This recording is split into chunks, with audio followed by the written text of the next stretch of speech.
नमस्कार प्रिय साथियों, मैं रुपेश साहू आप सभी का स्वागत करता हूं आपके अपने परिवार स्मार्ट पेस एकेडमी पर।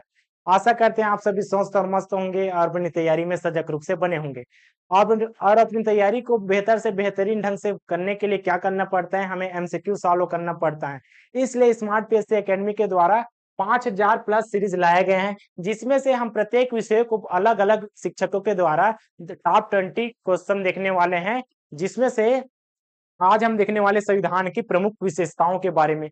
तो किसी भी चीज की विशेषता किससे निर्धारित होता है, उसके रंग रूप और उसके प्रवृत्ति के आधार पर निर्धारित होता है। तो चलिए इसमें देखते हैं कि संविधान की विशेषताएं ऐसे कौन कौन सी विशेषताएं हैं जो एग्जाम में आने लायक हैं या पूछे गए क्वेश्चन का संग्रह है। तो इसमें पहला क्वेश्चन क्या कहता है, पहला क्वेश्चन कहता है तो यहाँ पास विश्व का सबसे बड़ा लिखित एवं सर्वाधिक व्यापक संविधान किस देश का है।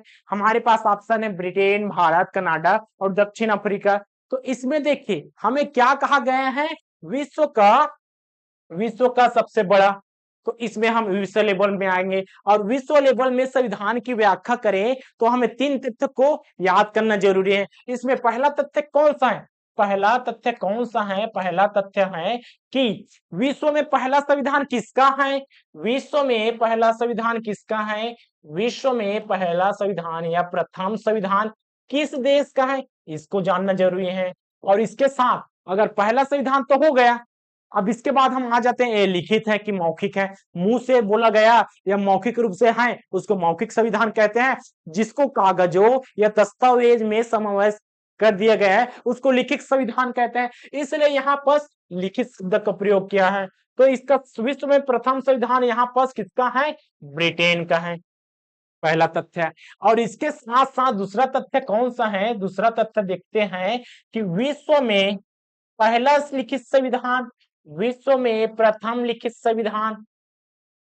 अब इसको देखते हैं लिखित संविधान किसका है, तो ए है अमेरिका का, किसका है, ए है अमेरिका का। अब इसके बाद अब तीसरा तथ्य में आते हैं, ये तो लिखित संविधान, लेकिन इसके साथ साथ क्या कहा गया है, सर्वाधिक व्यापक। इसका मतलब है सबसे बड़ा लिखित संविधान, विश्व में सबसे बड़ा लिखित संविधान कौन सा है, विश्व में सबसे बड़ा।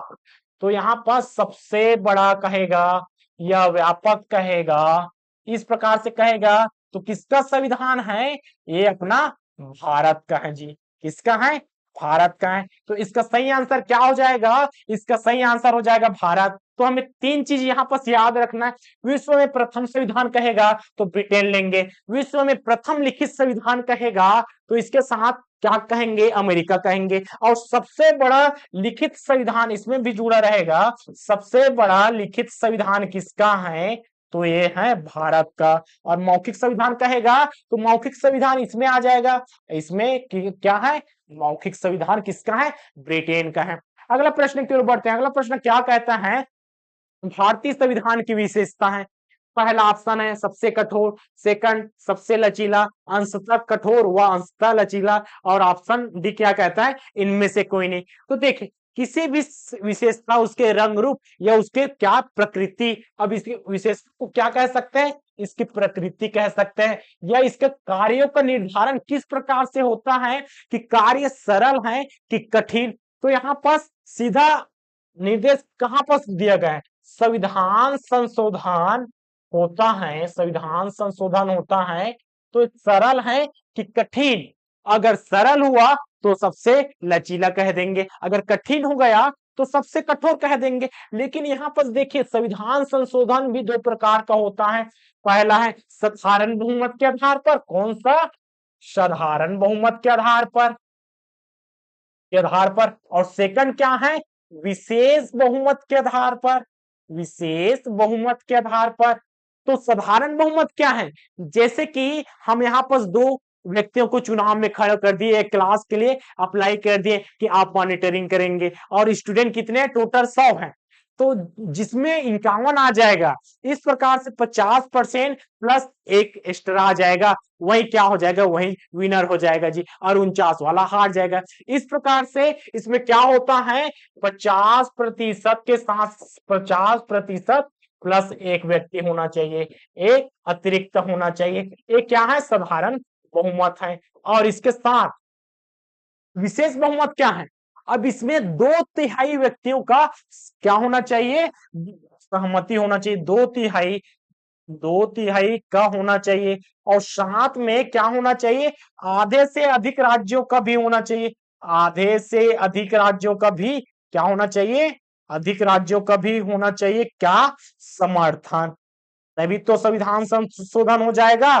तो इसमें देखिए, केंद्र में, राज्य में संविधान संशोधन कहां पास होता है? पहले जाएगा लोकसभा में, उसके बाद राज्यसभा में, या राज्यसभा में जाने के बाद लोकसभा में जा सकता है, उसके बाद राष्ट्रपति के जाने के बाद उसका सिग्नेचर होगा, तब उसका अधिनियम बन जाएगा। तो जिसका बहुमत का सरकार है तो उसमें उसके लिए आसान है कि नहीं? जरूर आसान है भाई। जिसका बहुमत का सरकार हो गया, जैसे कि बहुमत वाले सरकार है अभी वर्तमान में, बहुमत की सरकार किसका है? गठबंधन को लेकर माने, फिर भी अभी बीजेपी का ले सकते हैं, ठीक है, बीजेपी का ले सकते हैं। तो बहुमत वाले सरकार के लिए साधारण बहुमत के आधार पर संविधान संशोधन करना अत्यंत ही सरल हो जाएगा कि नहीं? अत्यंत ही सरल हो जाएगा जी। लेकिन यहाँ पर देखिए, 2/3 और आधे से अधिक राज्यों का समर्थन ले पाना उतना सरल है क्या? नहीं है। तो इसमें क्या हो जाएगा? ये तो सरल हो गया और ये वाला कठिन हो गया। इस प्रकार से क्या हो जाएगा? अंशतः कठोर भी है, इस दृष्टि से देखें तो अंशतः कठोर भी है, और इस दृष्टि से देखें तो अंशतः लचीला भी है। तो हमारा ऑप्शन क्या हो जाएगा? ऑप्शन हो जाएगा अंशतः कठोर व अंशतः लचीला है। इसके आधार पर एक क्या हो गया?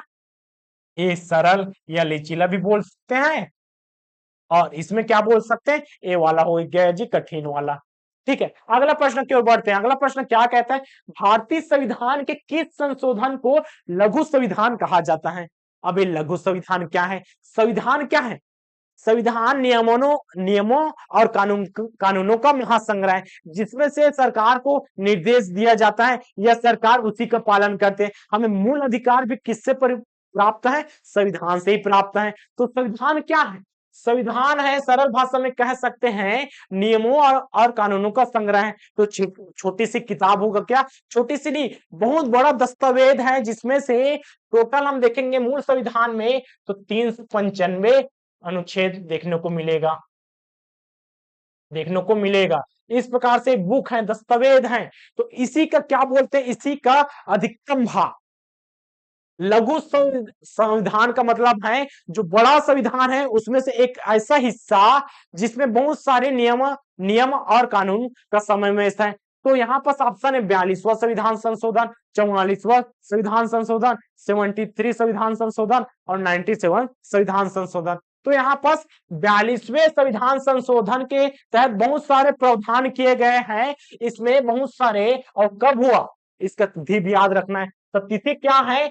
1776, और इसमें बहुत से प्रावधान हुए हैं, बहुत सारे प्रावधान किए गए हैं, प्रावधान किए गए हैं, किए गए हैं, प्रावधान किए गए हैं, बदलाव किए गए, इसमें साथ साथ जोड़ा गया है, बहुत सारे नियमों को और ऐड किया गया है। तो छोटा संविधान का रूप ले लिया गया है। इस प्रकार से 42वें संविधान संशोधन को ही लघु संविधान के रूप में जाना जाता है। अब इसके द्वारा बहुत सारे प्रावधान किए गए हैं। तो सरकार के कार्यों का क्या हो गया? सरकार के कार्यों का विस्तार हो गया जी, विस्तार हो गया, और इसका विस्तार हो गया।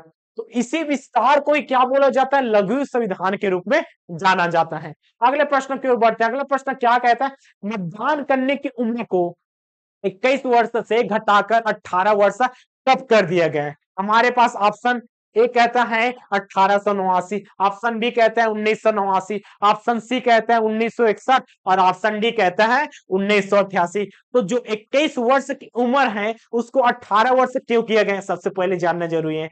तो यहाँ पर देखिए, जो वहां पर चुनाव होता है, जैसे कि अभी चुनाव के लिए पूछेंगे, अभी पढ़ने वाले बच्चों की उम्र क्या है, पढ़ने वाले अधिकतम तैयारी करने वाले की उम्र लगभग 18 से 24 साल के बीच में है। तो यहाँ पर चुनाव किया गया। तो चुनाव होता था तो उस टाइम क्या होता था कि 18 से लगभग 20 वर्ष के जो है, जो क्या है, सर्वाधिक मात्रा में क्या थे? सर्वाधिक जनसंख्या इसी मात्रा में थे, तो चुनाव करवाते थे। तो चुनाव करवाते थे तो ये लोग तो वोट देने से वंचित हो जाते थे ना जी। तो यहाँ पर किसी भी व्यक्ति को प्रतिनिधित्व के रूप में खड़ा करेंगे और ये क्या हो जाएंगे, ये वंचित हो गए। कौन वंचित हो गए? 18 से लेकर 20 वर्ष के व्यक्ति जो सर्वाधिक जनसंख्या के रूप में है, तो इसका प्रतिनिधित्व सरकार के रूप में जाएगा क्या? इसका प्रतिनिधित्व ऊपर तक जाएगा क्या? नहीं जा पाएगा, क्योंकि ये लोग तो वोट दे ही नहीं। इसीलिए कब किया गया है? 61वें संविधान संशोधन, 21वें कौन सा 61 संविधान संशोधन के तहत क्या गया है? संशोधन के तहत जो 21 वर्ष था उसको घटाकर 18 वर्ष किया गया था, और ये क्या है? 1989 के तहत किया गया है। अगला प्रश्न क्यों बढ़ते हैं? अगला प्रश्न क्या कहता है? लोकतंत्र चतुर्थ स्तंभ शब्द का प्रयोग निम्न में से किसे इंगित करने के लिए होता है?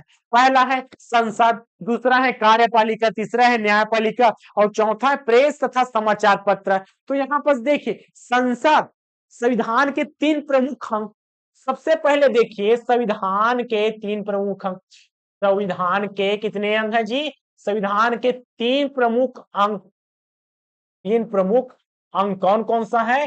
पहला है विधायिका, पहला है विधायिका, और दूसरा क्या है? दूसरा है कार्यपालिका, दूसरा है कार्यपालिका, और तीसरा क्या है? न्यायपालिका। इस संविधान के 3 प्रमुख अंग के रूप में है। तो यहाँ पर कहीं पर देखिए, विधायिका को क्या बोला जाता है? संसद के रूप में जाना जाता है। तो यहाँ पर संसद कहे या विधायिका कहे, दोनों एक होता है। तो संसद, कार्यपालिका, न्यायपालिका 3 प्रमुख अंग हैं, लेकिन इसके साथ साथ चौथा अंग के रूप में किसे देखा गया है या इंगित करता है? प्रेस तथा समाचार पत्र को चौथा या चतुर्थ स्तंभ के रूप में जाना जाता है। तो इसका कार्य भी देख लेते हैं। विधायिका क्या होता है? विधायिका क्या होता है? तो यह नियम या कानून क्या बनाते हैं? कानून का निर्माण करते हैं, कानून का निर्माण करवाते हैं जी, या करते हैं, निर्माण करते हैं। कार्यपालिका क्या है? जो कानून बनेगा वो कार्यों का संचालन किसके द्वारा होगा? कार्यपालिका के द्वारा होगा। तो कार्यों का संचालन संचालन कौन करता है? संचालन कार्यपालिका।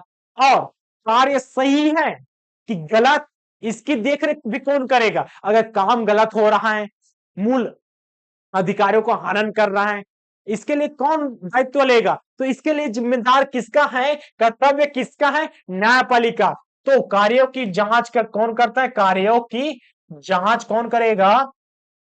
तो यहाँ पर न्यायपालिका कार्यों की जांच करता है। और दिखाता कौन है? दिखाता है प्रेस और समाचार पत्र कि कार्य क्या हो रहा है, कानून कैसा बन रहा है, इसको किस तरह के साथ आपको पालन करना है। इस प्रकार से समाचार और प्रेस को क्या कहा गया है? लोकतंत्र का चतुर्थ स्तंभ के रूप में जाना जाता है। अगला प्रश्न देखिए, निम्नलिखित में से कौन सा कथन सही है? पहला, भारत का संविधान भारत में संसदीय पद्धति की सरकार की व्यवस्था करता है। तो संघ की सरकार, राज्य की सरकार, भाग 5 में क्या देखेंगे? संघ की सरकार। इस प्रकार संसदीय पद्धति की सरकार की व्यवस्था करता है, ये भी सही है। ऑप्शन बी, भारतीय संविधान द्वारा स्वतंत्र न्यायपालिका की व्यवस्था की गई है। तो विधायिका देखे, कार्यपालिका दिखे, और इसके साथ साथ हमने न्यायपालिका देखा, तो न्यायपालिका वाला भी सही है। अगला देखिए, भारतीय संविधान भारत में विधि के शासन की व्यवस्था करता है। विधि बनाता है, कानून बनाता है कि नहीं? बिल्कुल बनाता है जी। तो यहाँ पर विधि भी बनाता है, न्यायपालिका भी सही है, संसदीय पद्धति भी सही है। इसका मतलब है ऑप्शन नंबर डी, उपरोक्त सभी कथन सत्य है, सही है। अगला प्रश्न की ओर बढ़ते हैं। अगला प्रश्न क्या कहता है? कहता है निम्नलिखित में से कौन सा कथन सही है? पहला आसन देखिए, भारतीय संविधान में कई विदेशी संविधान के तत्वों का समावेश किया गया है। बहुत सारे, जैसे कि संविधान कौन सा? अमेरिका से कुछ लिया गया है, बिल्कुल लिए गए हैं। ब्रिटेन से लिया गया है, ब्रिटेन से भी लिया गया, दक्षिण अफ्रीका से लिया गया है, कनाडा से भी लिया गया है। तो सोर्स में उसको देखेंगे क्या क्या लिया गया है। तो यहाँ पर देखिए, विदेशी संविधान के तत्वों का समावेश किया गया है, इसका मतलब सोर्स है कि नहीं? है जी, पहला सही। भारतीय संविधान एकल नागरिकता का प्रावधान करता है, ये भी सही है। अगर अब विदेश चले गए और विदेश की नागरिकता को अपना लिए और भारत की नागरिकता आपका क्या हो जाएगा, आपने बताया नहीं, इधर का मेरा नागरिकता बना रहेगा, ऐसा सोचेंगे तो ऐसा नहीं है। अगर बाहर का अपना लिए तो यहाँ का अपने आप वो नागरिकता समाप्त हो जाएगा। इस प्रकार से एकल नागरिकता का प्रावधान भारत के संविधान में है।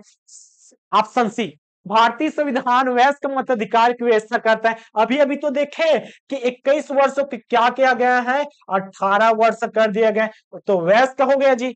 मताधिकार क्या है, वोट देने का अधिकार, वोट देने का अधिकार। अभी अभी तो हाल फिलहाल में चुनाव हुआ, उसमें वोट देकर आए, ठीक है, तो ये वाला भी सही है। तो ऑप्शन नंबर डी, उपरोक्त सभी कथन सत्य है। अगला प्रश्न की ओर बढ़ते हैं। भारतीय संविधान पर सबसे अधिक प्रभाव किसका पड़ा है? जो भारतीय संविधान है यही है, सोर्स किससे ज्यादा लिया गया है? तो ऑप्शन है भारत शासन अधिनियम 1935, ब्रिटेन का संविधान, संयुक्त राष्ट्र अमेरिका का संविधान, कनाडा का संविधान। तो देखिए सबसे ज्यादा सोर्स भारत शासन अधिनियम 1935 से लिया गया है। तो इसमें मूल संविधान में देखिए, मूल संविधान में कितने आर्टिकल हैं? मूल संविधान में लगभग, या लगभग ना कि यहाँ पर अनुच्छेद कितने हैं? अनुच्छेद है 395 है जी, 395 अनुच्छेद मूल संविधान में है। तो इसमें देखिए भारत शासन अधिनियम 1935 के तहत इससे कितना लिया गया है? तो 250 अनुच्छेद को लिया गया है। अनुच्छेद को हूबहू या थोड़ा बहुत हल्का फुल्का बदलाव करके इससे ही से लिया गया भारत शासन अधिनियम 1935 से। तो सबसे ज्यादा प्रभाव किसका है? तो सबसे ज्यादा प्रभाव है भारत शासन अधिनियम 1935 का। ठीक है, अगले प्रश्न की ओर बढ़ते हैं। कहता है भारतीय राजनीतिक व्यवस्था में इनमें से कौन सा सर्वोच्च है? जो भारत का राजनीति चलता है, तो राजनीति चलता है, इसमें सबसे ऊपर का स्थान किसमें रखेंगे? ऑप्शन देखिए, सर्वोच्च न्यायालय, संविधान, संसद व धर्म। तो यहां पर कंफ्यूज नहीं होना है कि यहाँ पर संसद आएगा कि क्या। ये तो नियम कानून बनाता है, लेकिन किसके तहत बनाता है? संसद है ये बनाता है जी। चलिए इसको देखिए, नियम कानून का क्या करता है? नियम कानून का निर्माण करता है। ठीक है, ये नियम कानून का निर्माण करता है, तो इसको हमने ऊपर में रख दिया। लेकिन ध्यान दीजिए ये किसके तहत रहकर कहता है? तो संविधान के तहत, संविधान के तहत रहकर, या इसके अनुसार संविधान में जो प्रावधान करेंगे, जो संविधान में जो जितना बॉन्डिंग रहेगा, इसका लिमिटेशन रहेगा, उसको ध्यान में रखते हुए संविधान के तहत इसका नियम कानून का निर्माण करता है। तो सबसे ऊपर स्थान किसका है? सबसे ऊपर स्थान है राजनीतिक व्यवस्था में संविधान का सर्वोच्च स्थान है। तो इसका मतलब है ऑप्शन नंबर बी, संविधान सर्वोच्च स्थान के रूप में कहा जा सकता है। अगला प्रश्न की ओर देखिए, भारतीय संविधान का अभिभावक कौन है? भारतीय संविधान का अभिभावक, जैसे कि हमारे अभिभावक कौन है? माता पिता है जी। और माता पिता अगर नहीं है तो कौन होंगे? बड़े बुजुर्ग जो हमारा संरक्षक कह सकते हैं, जो हमारी रक्षा कर सकता है। तो इसमें क्या कह सकते हैं? भारतीय संविधान का अभिभावक कौन है? तो भारतीय संविधान का, अब इसमें एक शब्द और ले सकते हैं कि भारतीय संविधान का संरक्षक किसे मान सकते हैं? ऑप्शन है राष्ट्रपति, प्रधानमंत्री, सर्वोच्च न्यायालय, निर्वाचन आयोग। तो देखिए किसी भी संविधान में अगर आपके मूल अधिकारों का हनन होता है तो आप किसके पास जाते हैं? आपकी रक्षा कौन करेगा? आप जाएंगे राष्ट्रपति के पास, आप तो बहुत सारा लंबा प्रोसेस लग जाएगा। प्रधानमंत्री से मिलना संभव है क्या? नहीं। तो इसमें अभिभावक के रूप में ऐसा देखिए, निर्वाचन आयोग तो आएगा ही नहीं। तो मूल अधिकारों का हनन होगा तो हम किसके पास जाते हैं? हम जाते हैं न्यायपालिका के पास जाते हैं। न्यायपालिका में क्या क्या आ जाता है? तो न्यायपालिका में जाते हैं, तो न्यायपालिका में जाते हैं जी।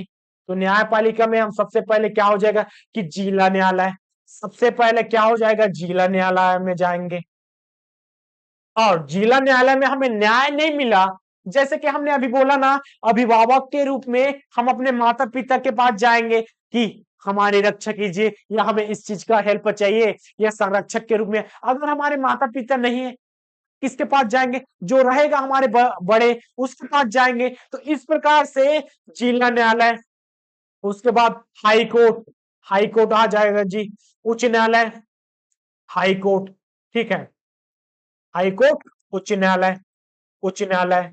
और यहां से भी अगर हमें क्या नहीं मिला, न्याय नहीं मिला, तब हम जाएंगे सर्वोच्च न्यायालय में, सुप्रीम कोर्ट के पास, सर्वोच्च न्यायालय में जाएंगे। तो इस प्रकार से हमारा अभिभावक कौन सा हो जाएगा? हमारा अभिभावक कौन सा हो जाएगा? सर्वोच्च न्यायालय, हाई कोर्ट, जिला न्यायालय। तो इस प्रकार से हम क्या कह सकते हैं? हमारा अभिभावक या संरक्षक कौन सा है? संरक्षक यही है जी, सर्वोच्च न्यायालय है। और यही क्या कहता है? मूल अधिकारों के हनन होता है तो उसका संरक्षण प्रदान करता है सर्वोच्च न्यायालय। अगला प्रश्न की ओर देखते हैं। भारत में वयस्क मताधिकार की उम्र सीमा क्या है? वर्तमान में भारत में वयस्क मताधिकार की उम्र सीमा क्या है? तो उम्र सीमा है 18 वर्ष। एक कब किया गया था? 21, कौन सा, सॉरी यहाँ पर 21 61 संविधान संशोधन के तहत किया गया था। संविधान संशोधन के तहत इसमें क्या किया गया था? उम्र को 21 वर्ष पहले था, 21 वर्ष पहले था, अब कितना किया गया? 18 वर्ष कर दिया गया है जी, कर दिया गया है। ठीक है, अगले प्रश्न में देखते हैं। भारतीय संविधान में कितनी अनुसूची है? 1 2 3 4। जो भारतीय कौन सा भारतीय संविधान है, इसमें जो सूचियां हैं, तो सूचियां कितने सूची के रूप में? सूची मतलब यहाँ पर जैसे कि इस प्रकार से सूची है, ये सूची है, पहला सूची, इस प्रकार से देखिए पहला सूची। तो यहाँ पास इसी चीज को क्या बोला जाता है? इसी चीज को बोला जाता है कि इसमें कितनी सूचियां हैं। तो यहाँ पर देखने को मिलेगा भारतीय संविधान में मुख्य स्तर पे 3 सूचियां हैं। पहला है संघ सूची, तो इसको केंद्र सूची भी बोल सकते हैं, केंद्र सूची। और केंद्र सूची में क्या होगा? तो केंद्र सूची में विषय होगा, ये अपना नियम कानून बनाएगा, तो सिर्फ केंद्र बस बनाएगा क्या? राज्य को अधिकार प्राप्त है कि नहीं? तो राज्य को भी अधिकार प्राप्त है, तो दूसरा क्या है? राज्य सूची। और अगर मतभेद हो गया, कोई कानून ऐसा है कि राज्य भी बना रहे, जैसे कि शिक्षा, यहाँ का स्कूल स्तर कैसा होना चाहिए, अगर केंद्र भी उसी को बना रहा है तो दोनों का कंबाइन हो गया, तो इसके लिए क्या सूची है? इसके लिए है समवर्ती सूची, समवर्ती सूची। तो इसमें नियम कौन बनाएगा? इसमें नियम बनाएगा संघ, संघ या केंद्र क्या बनाएगा? नियम बनाएगा जी, नियम बनाएगा। और इसमें राज्य नियम बनाएगा, कौन सा बनाएगा? अपना राज्य, जो भी राज्य होगा वो राज्य नियम बनाएगा। और इसमें केंद्र प्लस राज्य, कौन सा? इसमें केंद्र प्लस राज्य दोनों नियम बनाएगा। अगर राज्य भी अगर नियम बना रहा है, अगर राज्य इसमें क्या होगा? राज्य नियम बनाया, नियम कानून बनाया, और इससे इसी के विरोध में, इसी से हटकर, विरोध नहीं कहेंगे, इसी से थोड़ा हटके अगर कोई नियम बनाता है, जैसे कि केंद्र अगर बना दिया, तो केंद्र का मान्य होगा, इसका मान्य नहीं होगा, इसका मान्य होगा, क्योंकि ये सर्वोच्च है, ऊपर में बैठे हैं। तो यहाँ पर देखिए कितना पूछा गया, कितने सूचियां हैं?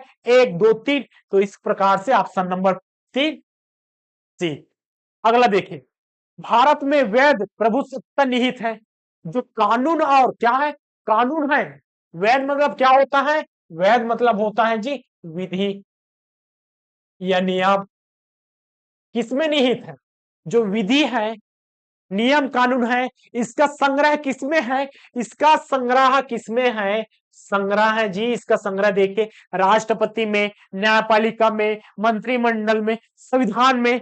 तो जो संग्रह है, संग्रह है संविधान में ही संग्रह है। और संविधान के अंतर्गत हम क्या देखे हैं? इसके प्रमुख अंग के रूप में हमने 3 भाग में देखा है। पहला देखा है विधायिका, पहला देखा है विधायिका, और विधायिका में क्या आ जाता है? विधायिका में आ जाता है संसद। इस प्रकार से संसद देखिए, संसद को ही क्या बोला जाता है? विधायिका बोला जाता है। जिसमें से क्या हो जाएगा? इसमें हो जाएगा, एक होता है राष्ट्रपति, राष्ट्रपति, और क्या हो जाएगा? लोकसभा और राज्यसभा, 3 चीज शामिल है। और इसके बाद दूसरा क्या हो जाएगा? दूसरा हो जाएगा कार्यपालिका। और कार्यपालिका में क्या हो जाएगा? जितना भी कर्मचारी है, जैसे कि ऊपर से लेकर प्यून तक, कलेक्टेड से लेकर कहां तक? चपरासी तक इसमें शामिल हो जाएगा। तो कलेक्टेड से लेकर कहां तक?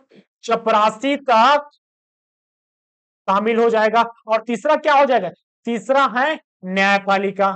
न्यायपालिका में कौन शामिल होता है? अभी अभी हमने क्या देखा? सुप्रीम कोर्ट देखा जी, हाई कोर्ट देखा, डिस्ट्रिक्ट कोर्ट देखा। तो इन सभी चीज इसमें शामिल है। और ये नियम कानून किसमें है? तो नियम कानून है संविधान में निहित है जी। ठीक है, अगला प्रश्न की ओर देखते हैं। भारतीय संविधान का आप किस प्रकार से वर्णन करेंगे? अगर पूछेगा भारतीय संविधान का वर्णन कीजिए, हमारे पास चार ऑप्शन है। आकार में मध्यम है, बहुत छोटा है एवं सुसंगत है, विश्व के सबसे विस्तृत संविधानों में से एक है, यह लिखित संविधान नहीं है। तो लिखित संविधान तो ये है, तो ये तो ऑलरेडी गलत हो गया। और बहुत छोटा है, नहीं, ये बहुत छोटा तो है ही नहीं, मध्यम वर्ग के भी नहीं आएगा।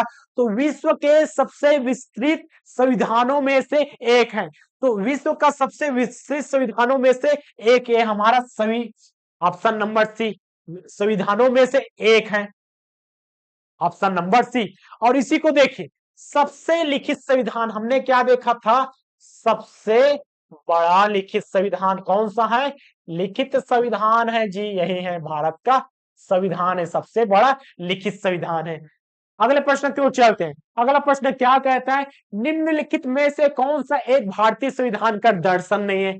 अब इसमें ऑप्शन नंबर कल्याणकारी राज्य, समाजवादी राज्य, राजनीतिक समानता, साम्यवादी राज्य। तो इसमें देखिए दर्शन क्या, उसको सबसे पहले समझे। तो जो होता है संविधान, जो संविधान है अपना भारत देश को किस रूप में देखना चाहता है, यही हमारा दर्शन है। जैसे कि यहां पर दर्शन नहीं पूछा, इसका मतलब है इसमें से चार ऑप्शन दिया गया है, तो इस रूप में हमारा भारत देश दिखना चाहिए कि नहीं? तो इसमें देखिए कल्याणकारी राज्य, हमारा भारत देश क्या होना चाहिए? कल्याणकारी राज्य के रूप में होना चाहिए कि नहीं? बिल्कुल होना चाहिए। समाजवादी राज्य होना चाहिए कि नहीं? बिल्कुल होना चाहिए। राजनीतिक समानता मिलना चाहिए कि नहीं? तभी तो चुनाव होता है, आरक्षण भी प्रदान होता है, तो ये वाला भी होना चाहिए। और होता है, ये हमारा दर्शन के रूप में आ जाएंगे। तो साम्यवादी राज्य के रूप में नहीं होना चाहिए। साम्यवादी का मतलब होता है, अब इसको हम क्या बोल सकते हैं? प्रजातंत्र, प्रजातंत्र का विरोध भी बोल सकते हैं, प्रजातंत्र का विरोध भी बोल सकते हैं। तो ये प्रजातंत्र का विरोध नहीं होना चाहिए। तो हमारा सही आंसर क्या हो जाएगा? हमारा सही आंसर हो जाएगा साम्यवादी राज्य के रूप में हमारा भारत देश नहीं दिखना चाहिए। ठीक है, अगला प्रश्न पे चलते हैं। अगला प्रश्न क्या कहता है? भारत में प्रजातंत्र इस तथ्य पर आधारित है कि, प्रजातंत्र क्या है? तो प्रजातंत्र का मतलब होता है कि जो केंद्र में सरकार बैठेगा, राज्य में जो सरकार बैठेगा, जो प्रतिनिधित्व भेजेंगे हम अपने चुनाव के द्वारा भेजेंगे। इसका मतलब है कि जनता वोट डालकर आगे सरकार का क्या करेंगे? उसको आगे भेजेंगे। तो देखिए संविधान लिखित है, प्रजातंत्र का अर्थ तो नहीं, संविधान लिखित है, ये सही बात है। लेकिन हमें कहां पर ध्यान देना है कि प्रजातंत्र किस तथ्य पर आधारित है? तो प्रजातंत्र का शाब्दिक अर्थ हमने देखा। ऑप्शन नंबर बी देखिए, यहाँ मौलिक अधिकार प्रदान किए गए। प्रथम तो सभी सही है, लेकिन प्रजातंत्र को देखिए, जनता से सरकारों को चुनने तथा बदलने का अधिकार प्राप्त है। इसी चीज को तो हमने देखा कि प्रजातंत्र का अर्थ क्या देखा? जनता से सरकारों को चुनने और बदलने का अधिकार प्राप्त है। यही क्या होता है? यही है जी वोट देने का अधिकार। वोट देने का अधिकार कितना वर्ष का है? वयस्क कम अधिकार 18 वर्ष निर्धारित किए गए हैं। कौन सा संविधान संशोधन? तो यहाँ पर देखिए 61 संविधान संशोधन के तहत किया गया है जी। ठीक, यहाँ राज्य के नीति निर्देशक तत्व है। ऑप्शन नंबर कौन सा आ जाएगा? Option number C. अगला प्रश्न क्यों चलते हैं। मूल संविधान में कितने अनुच्छेद हैं? तो मूल संविधान में अनुच्छेद कितने हैं? ऑप्शन नंबर है 300, 395, 400 और 495। तो जो हमारा संविधान बना था उस समय मूल संविधान में अनुच्छेद की संख्या कितनी थी? उसमें 395 अनुच्छेद शामिल किए गए थे। अगला प्रश्न की ओर देखते हैं। भारतीय संधि व्यवस्था, भारतीय संधि व्यवस्था की एक विशेषता क्या है? ऑप्शन है दोहरी नागरिकता, संविधान की सर्वोच्चता, केंद्र में संपूर्ण शक्ति का समावेश होना, शक्तियों का एकीकरण होना। तो देखिए दोहरी नागरिकता, ये तो अपना भारत देश में है ही नहीं। दोहरी नागरिकता तो भारत देश में नहीं है, ये एकल नागरिकता है जी। क्या है? एकल एकल नागरिकता। भारत देश में एकल नागरिकता है। ठीक है। संविधान की सर्वोच्चता, ए सही जवाब है। कौन सा? ऑप्शन नंबर बी, संविधान की सर्वोच्चता यही संधि व्यवस्था की सबसे बड़ा विशेषता है। संविधान ही सबसे सर्वमान्य है और सबसे ऊपर में क्या रखा गया? संविधान को ही रखा गया। तीसरा ऑप्शन को भी देख लेते हैं। केंद्र में संपूर्ण शक्ति होता है क्या? नहीं, केंद्र में संपूर्ण शक्ति कहाँ है? यहाँ पर केंद्र के साथ साथ राज्य में भी है जी। राज्य में इस प्रकार से क्या हो गया? शक्तियों का बंटवारा। शक्तियों का बंटवारा हो गया। बंटवारा हो गया। ठीक है, तो ये वाला भी गलत हो गया। शक्तियों का एकीकरण, शक्तियों का बंटवारा तो इसमें भी देख लिए। ठीक है, इस प्रकार से ये वाला भी गलत हो गया। हमारा सही जवाब क्या है? संविधान की सर्वोच्चता। अगला प्रश्न क्यों बढ़ते हैं? अगला प्रश्न क्या कहता है? भारतीय संविधान के विहत होने का कारण क्या है? जो भारत का संविधान है, हमने क्या देखा कि विश्व में सबसे बड़ा लिखित संविधान किसका है? विश्व में सबसे बड़ा लिखित संविधान, तो विहत का मतलब क्या है जी? बड़ा है। और भारत का सबसे बड़ा है। ऑप्शन देखिए, इनमें अनेक संविधान के अनुभव समाविष्ट हैं। इसमें विस्तृत प्रशासनिक प्रावधान है। यह एक बड़े देश के शासन से संबंधित है।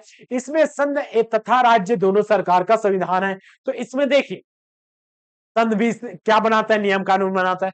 संघ भी नियम कानून बनाता है, केंद्र भी नियम कानून बनाता है, साथ में जो राज्य है, ये राज्य भी नियम कानून बनाता है। इस प्रकार से सभी नियम कानून क्या हो गया? बड़ा हो गया। अब केंद्र भी बनाएगा अपना नियम कानून, राज्य भी बनाएगा, तो सबका अपना अपना नियम कानून हो गया। तो इस प्रकार से भारत का संविधान सबसे बड़ा संविधान के रूप में हो गया जी। तो हमारा ऑप्शन क्या हो जाएगा? Option number D.